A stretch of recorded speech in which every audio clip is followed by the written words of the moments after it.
Good afternoon, everyone, and thank you for joining us at this press briefing. Sorry for the slight delay. This briefing is on the situation in the occupied Palestinian territory by special procedures mandate holders. We'll have 4 special rapporteurs briefing today, so let me introduce them all quickly and so we can get started. On the podium today we have Francesca Albanese, Special Rapporteur on the human rights situation in the Palestinian territory occupied since 1967. Next to Ms. Albanese on the podium is Ms. Irene Khan, the Special Rapporteur on freedom of opinion and expression. And online with us today is Mary Lawler, who is the Special Rapporteur on human rights defenders. And last but certainly not least is Mr. George Katrougalos, the independent expert on international order. Each of the speakers today will have brief opening remarks, and then they'll take your questions. We will begin with opening remarks by Ms. Albanese. Special Rapporteur, you have the floor. Thank you all, and good afternoon. It's a painful honor to be here at such a critical moment for Gaza and for the Palestinians as a whole. 710. This is the number of days of absolute horror that the people in Gaza have endured. 65,000 is the number of Palestinians ascertained killed, including of which 75% are women and children. In fact, we shall start thinking of 680,000 because this is the number that some scholars and scientists claim being the real death toll in Gaza, and it would be hard to be able to prove or disprove this number, especially if investigators and others remain banned from entering the occupied Palestinian territory, and particularly the Gaza Strip. But if this number is confirmed, 380,000 of these are infants under 5. 1,581, this is the number of health workers killed in Gaza. 252 is the number of the journalists, your colleagues, killed in Gaza. And 346 is the number of UN staff killed in Gaza. 10,000 Palestinians have been detained, mostly arbitrarily, by an unlawful occupation, which has been starving, torturing, and even raping inmates, including doctors and patients.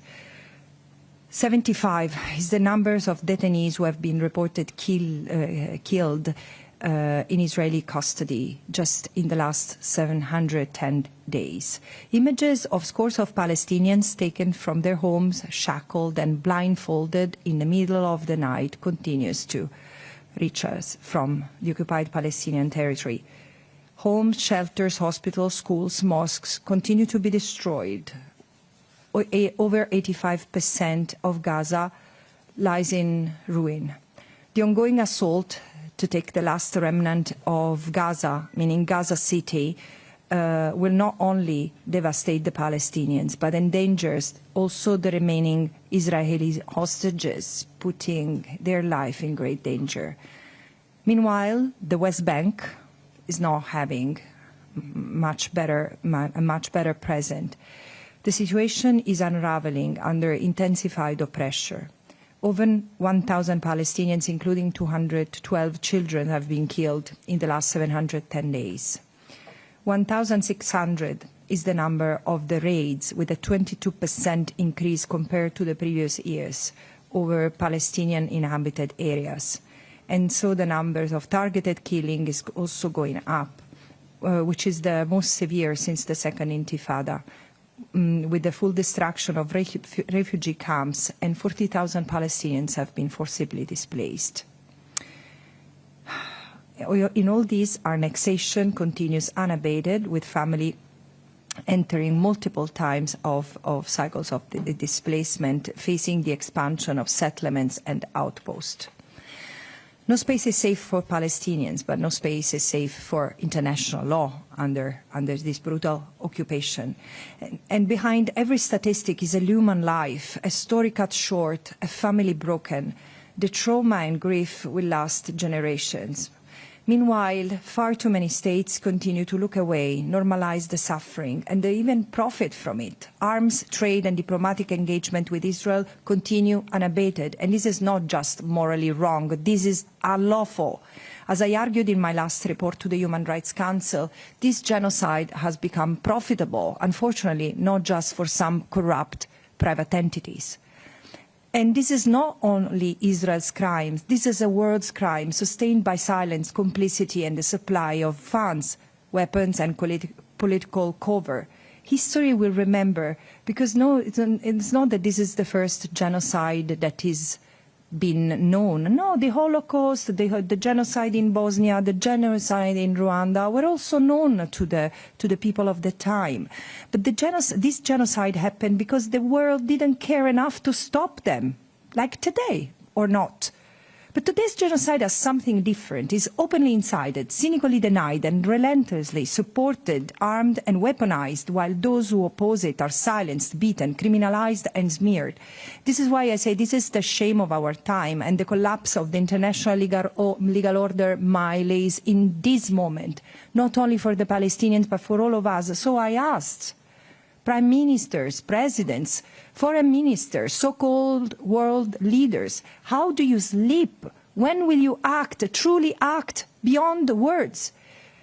But I also see courage. Dock workers, trade unions, students, mothers and fathers, ordinary people everywhere are refusing this complicity. And their message is clear. No more genocide, no more apartheid, starting in Palestine. The future millions demand is one of justice, equality and freedom, and is still within reach if we act now. Thank you. Thank you, Ms. Albanese. Our next speaker will be the Special Rapporteur on Freedom of Expression. Ms. Khan, you have the floor. Thank you. I will just say a few words to complement what Francesca Albanese has said. And I will, of course, focus on the issue of my own mandate, freedom of expression. Gaza has become the deadliest conflict ever for journalists. More journalists have been killed in Gaza than in both world wars, Vietnam War, wars in Yugoslavia, and the war in Afghanistan combined, according to one research institute. As Francesca mentioned, the UN number right now is 252, but that is, of course, likely to go up because every week we hear news of more killings. In August alone, 9 journalists were killed in 3 horrific, bloody incidents, as you may remember. Many of these 252 journalists have been targeted, by which we mean deliberately picked out and killed because of the work that they are doing to expose the atrocities, the crimes, the genocide on the ground. Let me spend 1 minute on the strategy that Israel seems to have developed, where they will first delegitimize and discredit a journalist. Smear campaigns are started, accusing the journalists of being terrorist supporters or terrorists themselves, and then they are killed. So it is not just killing journalists, but the attempt is being very clearly made here to kill the story, because journalists, local journalists in Gaza today are carrying the brunt of that killing spree, because they are the only ones who are there.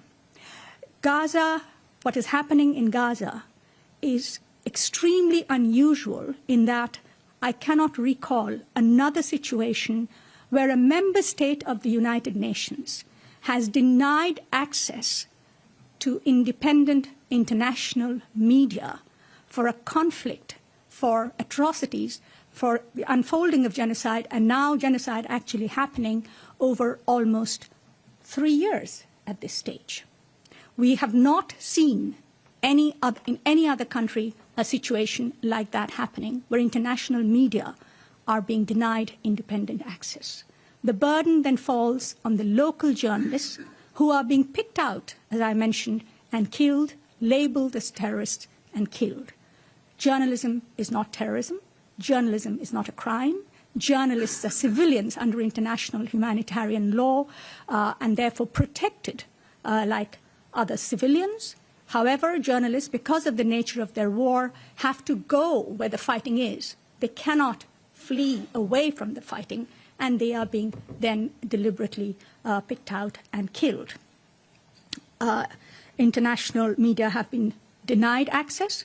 Al Jazeera has been actually banned from even operating in the West Bank or in Israel itself. What we see here, therefore, is,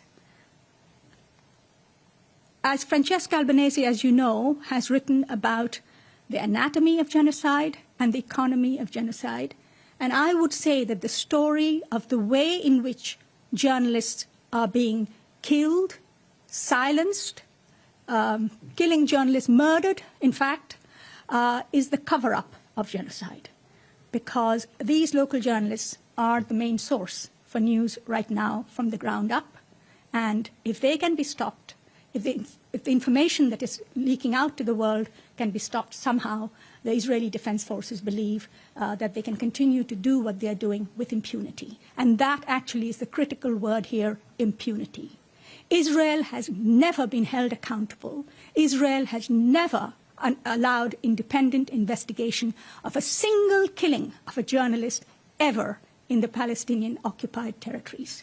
We have cases going back 20 years that have not ever been investigated internationally. And that, of course, has created this environment of permissibility in which the Israeli Defense Forces can do what they want to destroy those who are daring to expose the truth on the ground.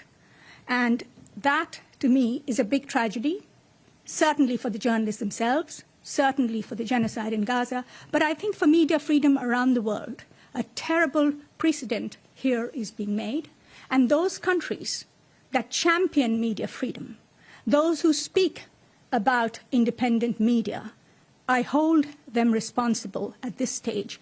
They must bring pressure to bear on Israel to allow independent investigation of the killings, to allow international access to international independent media. The very presence of international independent media will give some degree of protection to local journalists who are out there working alone, and of course, to stop the killing itself.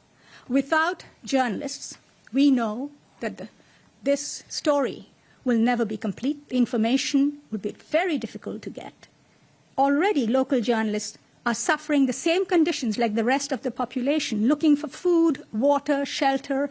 They've had family members killed, and yet they continue. Many of them continue very bravely to report.